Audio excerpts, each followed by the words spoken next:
Okay. CSIR life സയൻസിന്റെ 2024 July evening ഷിഫ്റ്റിൽ നടന്ന എക്സാമിന്റെ ഒരു സി പാർട്ട് ക്വസ്റ്റ്യൻ ആണ് ഇവിടെ കൊടുത്തേക്കുന്നത്. അപ്പം മോളിക്കുലർ ബയോളജിയിൽ നിന്ന് ഒരു മാച്ച് ദ ഫോളോയിങ് ആണ് കൊടുത്തേക്കുന്നത്. Column X and column Y ഉണ്ട്. കോളം എക്സിലാണെങ്കിൽ റെഗുലേറ്ററി RNAs, കോളം വൈയിൽ ഈ റെഗുലേറ്ററി RNAസിന്റെ മെക്കാനിസം, അതായത് ജീൻ എക്സ്പ്രഷനെ അവർ കൺട്രോൾ ചെയ്യാനായിട്ട് ഏത് മെക്കാനിസം ആണ് യൂസ് ചെയ്യുന്നത് അതാണ് കോളം വൈയിൽ കൊടുത്തേക്കുന്നത്. ഇനി കോളം എക്സില് കൊടുത്തേക്കുന്ന റെഗുലേറ്ററി RNAs എന്ന് പറയുമ്പോഴത്തേക്കിനും റൈബോസ് സ്വിച്ച് ഉണ്ട്, മൈക്രോ RNA അല്ലെങ്കിൽ MIRNA കൊടുത്തിട്ടുണ്ട്, സ്മോൾ ഇന്റർഫിയറിംഗ് RNAs അല്ലെങ്കിൽ SIRNA കൊടുത്തിട്ടുണ്ട്. അതിന്റെ മെക്കാനിസംസ് ആയിട്ട് കോളം വൈയില് base pairing with specific mRNAs and controlling their stability, their translation. Second one ആയിട്ട് change their conformation when bound to small molecule usually metabolites. Third one ആയിട്ട് complementary base pairing followed by RISC എന്ന് പറഞ്ഞ ഒരു complex ആണ്, risk mediated mRNA cleavage. അപ്പം ഇതിനകത്ത് match the following ആണ് കൊടുത്തിരിക്കുന്നത്. അപ്പൊ നമുക്ക് എന്താണ് ഓരോന്നത്, അതായത് അതിന്റെ മെക്കാനിസം അറിയണമെങ്കിൽ നമുക്ക് ഓരോ റെഗുലേറ്ററി RNAസിനെ പറ്റിയും അറിയണം. ഇപ്പൊ താഴെ ഒരു 4 ഓപ്ഷൻസ് കൊടുത്തിട്ടുണ്ട്. അപ്പൊ നമുക്ക് ആ ഓപ്ഷൻസിലോട്ട് വരുന്നതിന് മുന്നേ ആദ്യം ജസ്റ്റ് എന്താണ് റൈബോസ്വിച്ച്, എന്താണ് MIRNA, എന്താണ് അല്ലെങ്കിൽ SIRNA എന്താണ്, അതിന്റെ മെക്കാനിസം എന്താണെന്നൊക്കെ നോക്കാം. First one റൈബോസ്വിച്ച്. റൈബോസ്വിച്ച് എന്ന് പറയുമ്പോൾ നമ്മൾ മെയിൻ ആയിട്ടും ബാക്ടീരിയൽ റെഗുലേഷനകത്താണ് റൈബോസ്വിച്ചിനെ പറ്റി പറയുന്നത്. അപ്പം റൈബോസ്വിച്ചിന്റെ റെഗുലേഷൻ എന്ന് പറയുമ്പോൾ both translational regulation and transcriptional regulations ഉണ്ട്. ട്രാൻസ്ക്രിപ്ഷണൽ റെഗുലേഷൻ എന്ന് പറയുമ്പോഴത്തേക്കിനും നമുക്കറിയാം ബാക്ടീരിയൽ സെൽ എന്ന് പറയുമ്പോഴത്തേക്കിനും അതിന്റെ ബോഡിക്ക് ആവശ്യമായിട്ടുള്ള എല്ലാ അമിനോ ആസിഡ്സ് ആണെങ്കിലും വിറ്റമിൻസ് ആണെങ്കിലും അത് ഇന്റേണലി തന്നെ സിന്തസൈസ് ചെയ്യുന്നുണ്ട്.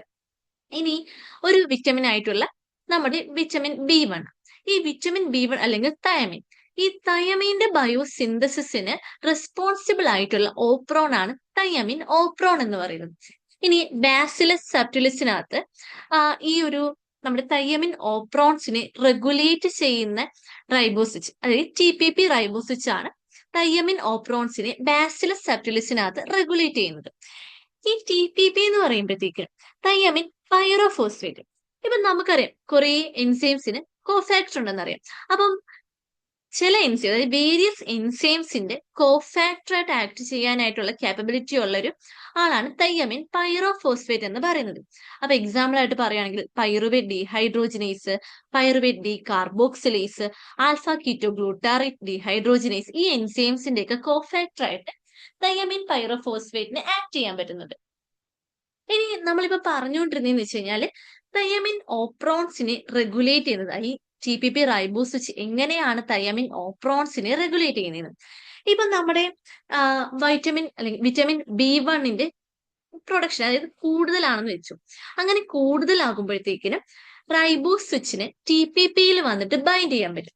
അങ്ങനെ റൈബോസ്വിച്ച് TPPയിൽ ബൈൻഡ് ചെയ്യുമ്പോഴത്തേക്കിനും റൈബോസ്വിച്ചിന് ഒരു കൺഫർമേഷണൽ ചേഞ്ച് ഉണ്ടാകും. ഓക്കെ, റൈബോസ്വിച്ച് TPPയിൽ ബൈൻഡ് ചെയ്യുമ്പോൾ റൈബോസ്വിച്ചിന് ഒരു കൺഫർമേഷണൽ ചേഞ്ച് ഉണ്ടാകുകയും കൺഫർമേഷണൽ ചേഞ്ചിന്റെ ആസ് എ റിസൾട്ട് ആയിട്ട് ഒരു ടെർമിനേറ്റർ സ്റ്റെം ലൂപ്പ് ഫോം ചെയ്യും. അങ്ങനെ ടെർമിനേറ്റർ സ്റ്റെം ലൂപ്പ് ഫോം ചെയ്ത് കഴിഞ്ഞാൽ അവിടെ ഫർദർ ട്രാൻസ്ക്രിപ്ഷൻ അവിടെ നടക്കില്ല. ഓക്കെ, അപ്പം വിറ്റമിൻ B1ന്റെ പ്രൊഡക്ഷൻ കൂടുമ്പോഴത്തേക്കിനും നമ്മുടെ റൈബോസ്വിച്ച് TPP ആയിട്ടുള്ള ബൈൻഡിങ് നടക്കുകയും റൈബോസ്വിച്ചിന്റെ സ്ട്രക്ചറിൽ ഒരു കൺഫർമേഷൻ ചേഞ്ച് ഉണ്ടാകുകയും അതൊരു ടെർമിനേറ്റർ സ്റ്റെം ലൂപ്പ് മാറുകയും ഈ ടെർമിനേറ്റർ സ്റ്റെം ലൂപ്പ് ഫർദർ ട്രാൻസ്ക്രിപ്ഷനെ ഇൻഹിബിറ്റ് ചെയ്യുകയും ചെയ്യുന്നുണ്ട്. ഇനി റൈബോസ്വിച്ച് വന്ന് ബൈൻഡ് ചെയ്യുന്ന TPPന്റെ പോർഷനെയാണ് നമ്മൾ അപ്റ്റാമർ എന്ന് പറയുന്നത്. ഓക്കെ, അപ്പൊ ട്രാൻസ്ക്രിപ്ഷണൽ റെഗുലേഷൻ എന്ന് പറയുന്നത് അത് ഒരു മെറ്റബോളൈറ്റ് ആയിട്ടുള്ള നമ്മുടെ TPPയിൽ ബൈൻഡ് ചെയ്യുന്നു റൈബോസ്വിച്ച്. ബൈൻഡ് ചെയ്തതിന് ശേഷം റൈബോസ്വിച്ചിന്റെ കൺഫർമേഷണൽ ചേഞ്ച് മാറുന്നുണ്ട്, അതായത് സ്ട്രക്ചറിൽ ഒരു കൺഫർമേഷണൽ ചേഞ്ച് ഉണ്ടാകുന്നു, ട്രാൻസ്ക്രിപ്ഷൻ ഇൻഹിബിറ്റ് ചെയ്യുന്നു.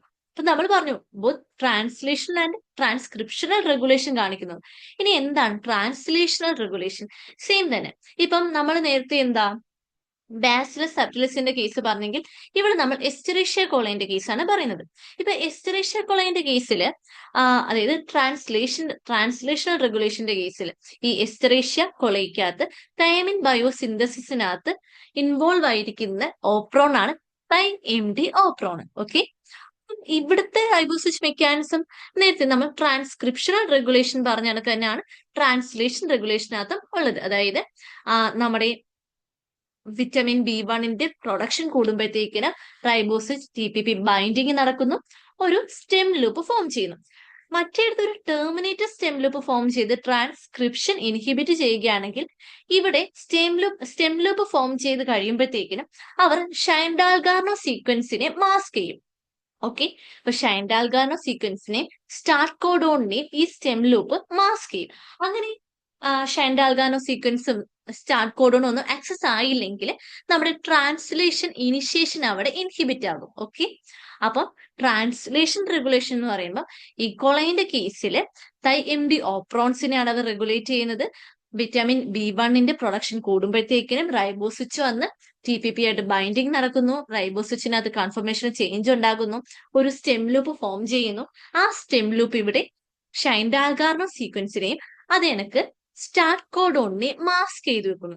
ഈ സ്റ്റാർട്ട് കോഡോൺ ഒക്കെ മാസ്ക് ആയി കഴിഞ്ഞാൽ ട്രാൻസ്ലേഷൻ ഇൻഹിബിറ്റ് ആകുന്നു. ഓക്കെ, അപ്പൊ നമുക്ക് റൈബോസ്വിച്ചിനെ പറ്റി ഒരു ഐഡിയ കിട്ടിയല്ലോ. ഇനി മൈക്രോ ആർഎൻഎ എന്ന് പറയുമ്പോഴത്തേക്കും നമ്മുടെ ജീനോമിനകത്ത് എൻഡോജിനസ്ലി എൻകോഡഡ് ആകുന്ന RNAs ആണ് മൈക്രോ ആർഎൻഎ. ഓക്കെ, എൻഡോജിനസ്ലി എൻകോഡഡ് ആണ്.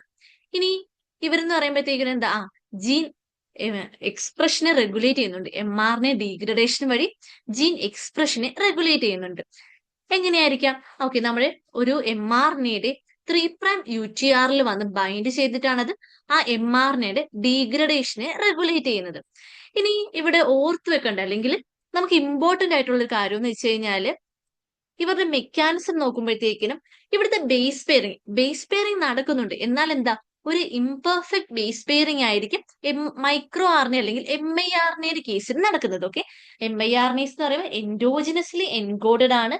അതേ കണക്ക് തന്നെ എന്താ, അവര് നമ്മുടെ mRNA 3' UTR ബൈൻഡ് ചെയ്തിട്ട് mRNAയുടെ ഡീഗ്രഡേഷൻ നടത്തുന്നുണ്ട്. ഇനി ഇവിടെ എന്താ, ഒരു ചില കോംപ്ലക്സിനെ റിക്രൂട്ട് ചെയ്തിട്ടാണ് അവർ mRNA ഡീഗ്രഡേഷൻ ഒക്കെ നടത്തുന്നത്. ഇനി ട്രാൻസ്ലേഷൻ ഇൻഹിബിഷനകത്ത് എന്താ, മൈക്രോ mRNAക്ക് പാർട്ടുണ്ട്. അത് കണക്ക് നമ്മൾ മെയിൻ ആയിട്ടും ഓർത്ത് വെക്കേണ്ടത് ബേസ് പെയറിംഗ് എങ്ങനെയാണ്, ഇംപെർഫെക്റ്റ് ബേസ് പെയറിംഗ് ആണ്. Okay, base pairing imperfect base pairing ആണ്. ഇനി അടുത്ത് നമ്മൾ പറഞ്ഞു ചെയ്തായിരുന്നു സ്മോൾ ഇന്റർഫിയറിംഗ് RNAs അല്ലെങ്കിൽ siRNAs. ഇനി നമ്മൾ MIRNA പറഞ്ഞു എന്താ, എൻഡോജിനസ്ലി ആണെന്ന് പറഞ്ഞു. ഇവിടെ siRNA എന്താ, എക്സോജിനസ്ലിയും എൻഡോജിനസ്ലിയും പ്രൊഡ്യൂസ് ചെയ്യുന്നുണ്ട്. അതായത് ആർട്ടിഫിഷ്യലിയും വൈറൽ RNAs വഴി എന്താണ് നമ്മുടെ siRNAs പ്രൊഡ്യൂസ് ചെയ്യുന്നുണ്ട്. ഇനി ഇതിന്റെ ഫംഗ്ഷൻ എന്താ, ജീൻ സൈലൻസിങ് തന്നെയാണ്. നമ്മൾ MIRNA siRNA എന്താ ജീൻ സൈലൻസിങ്ങിനാണ് ഇതിന്റെയൊക്കെ ഫംഗ്ഷൻ എന്ന് പറഞ്ഞാല്.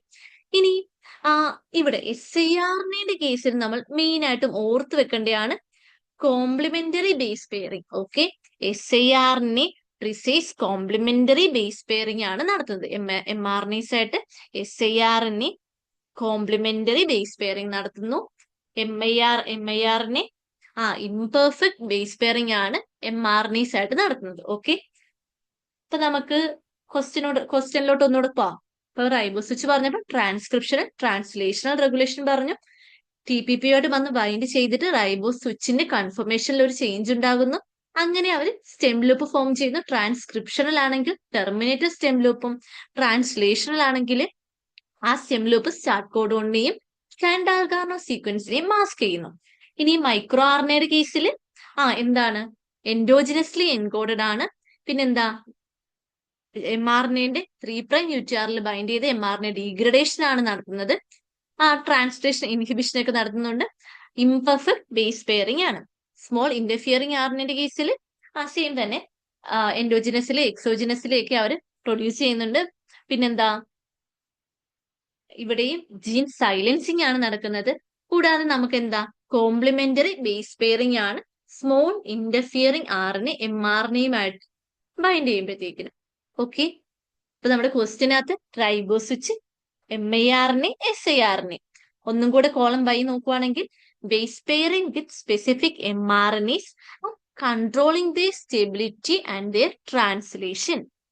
Okay, second one, change their conformation when bound to small molecule, usually metabolites. Third one, complementary base pairing followed by RISC mediated mRNA cleavage. Okay, അപ്പൊ ഇതിൽ നിന്ന് തന്നെ നമുക്ക് ഇപ്പൊ ഒരു ഐഡിയ കിട്ടി കാണുമല്ലോ. എങ്ങനെയായിരിക്കാം? ഇപ്പൊ റൈബോസ് സ്വിച്ച് എന്ന് പറയുമ്പോഴത്തേക്കിനും എന്താ, അവര് TPPയിൽ വന്ന് ബൈൻഡ് ചെയ്തിട്ട് അവരുടെ കൺഫർമേഷനിൽ ഒരു ചേഞ്ച് ഉണ്ടാകും. അങ്ങനെ അവരെന്താ ചെയ്യുന്നത്? ട്രാൻസ്ക്രിപ്ഷൻ ആണെങ്കിലും ട്രാൻസ്ലേഷൻ ആണെങ്കിലും ഇൻഹിബിറ്റ് ചെയ്യുന്നു. അപ്പൊ റൈബോസ് സ്വിച്ചിൻ്റെത്, അതായത് എ കോളം ബൈയുടെ സെക്കൻഡ് വണ്ണുമായിട്ടാണ് മാച്ച് ചെയ്യുന്നത്. ഓക്കെ, ഇനി ബി mRNA. mRNA പറഞ്ഞപ്പോ നമ്മൾ പറഞ്ഞായിരുന്നു mRNAയിൽ അവര് ബേസ് പെയറിംഗ് നടത്തുന്നുണ്ട്, പക്ഷെങ്കിൽ എന്താ, കോംപ്ലിമെന്ററി ബേസ് പെയറിംഗ് അല്ല, ഒരു ഇംപെർഫെക്റ്റ് ബേസ് പെയറിംഗ് ആണ് നടത്തുന്നത്. അപ്പൊ ഇവിടെ നോക്കിക്കേ, നമുക്ക് ഓപ്ഷൻ അല്ലെ കോളം ബൈയിൽ നിന്ന് പെട്ടെന്ന് തന്നെ മനസ്സിലാക്കാം. ഫസ്റ്റത്തെ ഇത് നോക്കിക്കേ, base pairing with specific mRNAs and controlling the stability and their translation. Third one നോക്കിക്കേ, കോംപ്ലിമെന്ററി ബേസ് പെയറിംഗ്. അപ്പൊ നമുക്കറിയാം micro RNA imperfect base pairing ആണ്. അപ്പൊ എന്തായാലും തേർഡ് വൺ വരത്തില്ല. അപ്പം ബി മാച്ച് ചെയ്യുന്നത് ഫസ്റ്റിനോടാണ്. ഇനി C, small interfering RNA. Small interfering RNA എന്ന് പറയുമ്പോഴത്തേക്കിനും ഓക്കെ, നമ്മൾ പറഞ്ഞായിരുന്നു അതെന്താ, ട്രാൻസ്ക്രിപ്ഷൻ അല്ലെങ്കിൽ ട്രാൻസ്ലേഷൻ ഇൻഹിബിഷൻ ഒക്കെ നടത്തുന്നുണ്ട്, അല്ലെങ്കിൽ ജീൻ സൈലൻസിങ് നടത്തുന്നുണ്ടെങ്കിൽ അവരെന്താ, ഒരു കോംപ്ലിമെന്ററി ബേസ് പെയറിംഗ് mRNA ആയിട്ട് ഒരു കോംപ്ലിമെന്ററി ബേസ് പെയറിംഗ് ആണ് നടത്തുന്നത്. അപ്പം complementary base pairing followed by RISC mediated mRNA cleavage. Okay, അപ്പം ഏതാ? എ എന്ന് പറയുമ്പോൾ second one, B first one, C third one. ഏതാണ് ഇതിനകത്ത് ഓപ്ഷൻ വരുന്നത്? ഓക്കെ, അപ്പൊ ഓപ്ഷൻ ഫസ്റ്റ്, അതായത് നമ്മുടെ 4 ഓപ്ഷനിൽ ആദ്യത്തെ ഫസ്റ്റ് ഓപ്ഷൻ ആണ് കറക്റ്റ് ആൻസർ എന്ന് പറയുന്നത്. ഓക്കെ അല്ലേ?